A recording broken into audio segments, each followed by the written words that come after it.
Good day, sir. This is the summary of the discussion on Roe versus Wade last March 7, 2026. The discussion started with Professor Fitzpatrick asking the question on what was the prevailing law in the state of Texas prior the Roe versus Wade issue on abortion. Ms. Abrenica said that the Texas Penal Code then prohibited abortion. Ms. Verdida added that it is indeed prohibited except for medical reasons on saving the life of the mother. Professor Fitzpatrick posed the question on whether merely taking a morning pill to stop possible pregnancy is already prohibited under the Texas law. The same was answered in the affirmative. Ms. Verdida discussed the three consolidated petitioners in the case of Roe versus Wade. First is Roe, who wanted to abort her baby. Second is the couple who must avoid pregnancy as it posed threat to the health of the wife. And third is the doctor who was previously arrested due to violation of the Texas Penal Code. And he invoked the right to doctor-patient privacy. Professor Fitzpatrick then asked the class how the case of Roe versus Wade reached the Supreme Court. Referring back to the structure of the court Professor Fitzpatrick earlier presented, I answered that the case was a consolidated case in the U.S. District Courts, which skipped the appellate court due to the declaration of the said law as unconstitutional. Mr. Neil Balili discussed that the court considered two main justifications for the Texas law. First is the protection of maternal health, and second is to safeguard the well-being of the fetus. It discarded the proposition that it prohibits illicit sexual affairs, which was considered a Victorian concept. Ms. Juralyn Obra discussed the compelling interest test, which means an extremely important government objective that justifies or limits a fundamental constitutional right.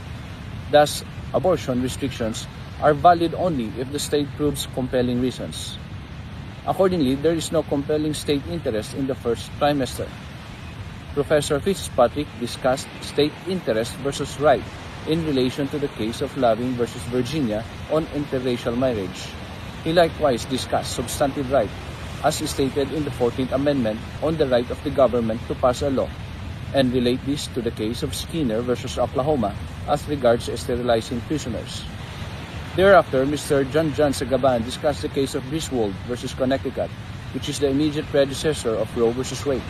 It's called the immediate predecessor because it was the first time the U.S. Supreme Court explicitly found a right to privacy hidden within the Constitution. According to him, the same was promulgated in 1965, and it established the right to privacy for married couples to use birth control methods. Professor Fitzpatrick called this as one right creating another right. Mr. Neil Balili then mentioned that the argument of Roe is that women have an absolute right to terminate pregnancy. On the other hand, Texas State argued on the protection of prenatal and the health of the mother. Ms. Christine Abrenica then discussed the concept of trimester as enunciated in the case of Roe versus Wade. Professor Fitzpatrick said that in the first trimester, the court allowed absolute abortion because fetus has no life viability. Ms. Abrenica continued and stated that in the second trimester, the state can regulate abortion if only to protect the health of the mother. And on the third trimester, the state can totally prohibit abortion due to the life viability of the fetus.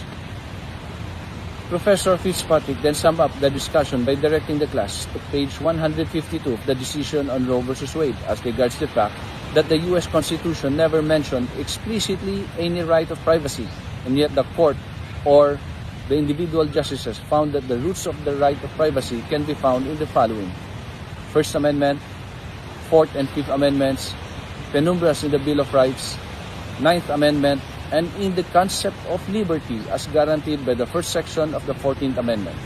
Accordingly, the right extended to activities relating to marriage as ruled in Loving versus Virginia, procreation as stated in Skinner versus Oklahoma, and contraception as well as family relations and pregnancy. Professor Fitzpatrick likewise said that the right to abort pregnancy is not unqualified and state interest for regulation must be considered. He then directed the class to read the last paragraph of the page 155 of the decision on the need to limit the said right when there is a compelling interest and for the legislative to narrow it to legitimate state interest. However, interestingly, in this case, the court did not stop there and continued by promulgating the concept of trimester. After the discussion, the dissenting opinion of Justice Rehnquist was discussed by Mr. P.J. Montances, wherein according to Rehnquist, during the promulgation of the case, there was no potential life that the state needs to protect, as the petitioner wrote then already gave birth. Second, the decision is an act of judicial legislation referring to the trimester concept and that the right to privacy has no historical basis in the Constitution. Professor Fitzpatrick then said that there was only a hypothetical pregnancy in that case, as only pregnant people in the first trimester can only file the case. The court should have applied the rational interest test to determine if the law is constitutional and not the strict scrutiny test. Lastly, Professor Fitzpatrick mentioned about the right to privacy being unknown to the drafters of the Constitution when they rationalized the 14th Amendment then, thus a violation of historical originalism. My take in this case is the decision in Roe versus Wade made a bandwagon effect to the other Supreme Courts in the world to decide rights which are not written in their constitution and are only presumed to be there. This case also initiated the role of judicial activism in court to the point of making judicial legislation on rights never intended by the legislative branch of the government or the framers of the Constitution, as the case may be. That's all, and thank you, Prof, for giving me the opportunity to make a summary and conclusion on the Roe versus Wade case which we discussed last meeting. Good day, everyone. I am now here to discuss or to summarize the discussions made in relation to the cases Obergefell and Falsis in relation to same-sex unions. We look into how Obergefell was able to successfully implement or have a same-sex marriage legalized in all 50 states, while in the Philippines, the Falsis case failed to legalize marriage, this marriage in the Philippines. So in the Obergefell case, Attorney Balucan and Professor Fitzpatrick opened the discussion of the case on these aforementioned points, to which it was emphasized that unlike in Roe, this case took a different route on its way to the Supreme Court. While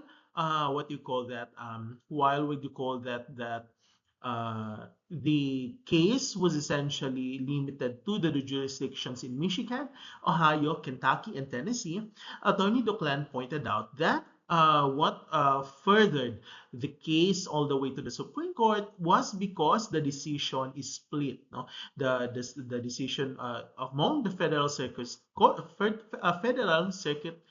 of Appeals with regards to the constitutionality of same-sex marriage bans.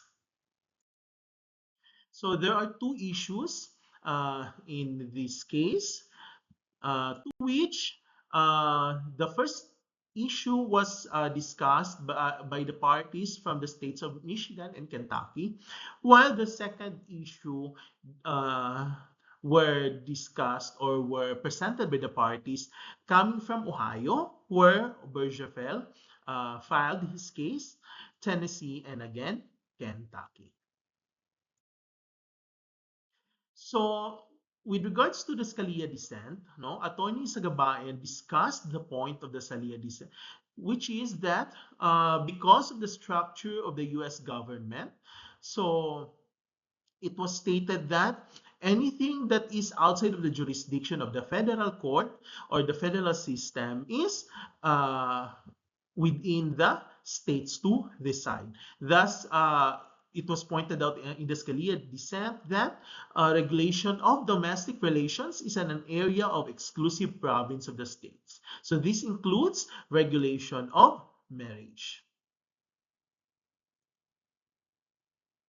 And then Justice Priela likewise presented or commented that Justice Scalia is a known originalist or a textualist who interprets the Constitution as it was written. So essentially, Scalia pointed out that at the time that the 14th Amendment was introduced, the matter on same-sex marriage would not have been contemplated upon and have not been part of the discussion when the 14th Amendment was uh, presented, no?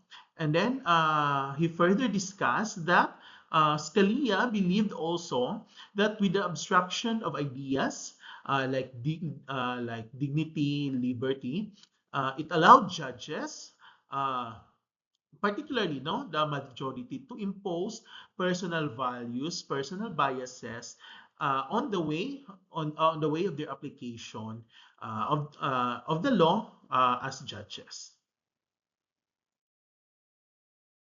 So, with regards to the majority decision, the discussion centered primarily on the four premises. No, the first premise was no longer discussed, but was presented.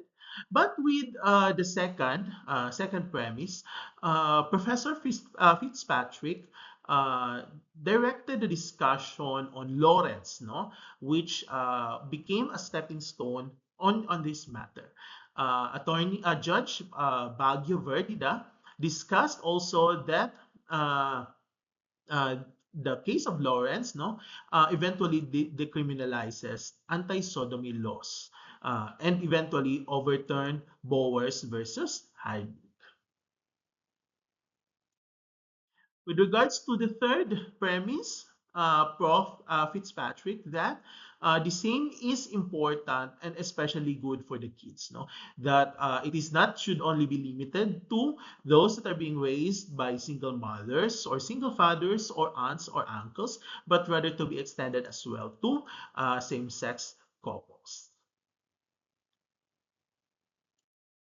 With regards to the fourth premise, Prof. Fitzpatrick emphasized that marriage is a fundamental right. And it was pointed out that in the case of loving, where you can you can have interracial marriage, and thus, if you can have interracial, so you can also have same-sex marriage. Because after all, marriage is not only for procreation. So, and it doesn't mean that those couples, say opposite sex couples who were not able to bear children, that doesn't mean that uh, marriage is no longer also important to them. As with the Falsis case, herein it was filed by Attorney Falsis, challenging the constitutionality of Article 1.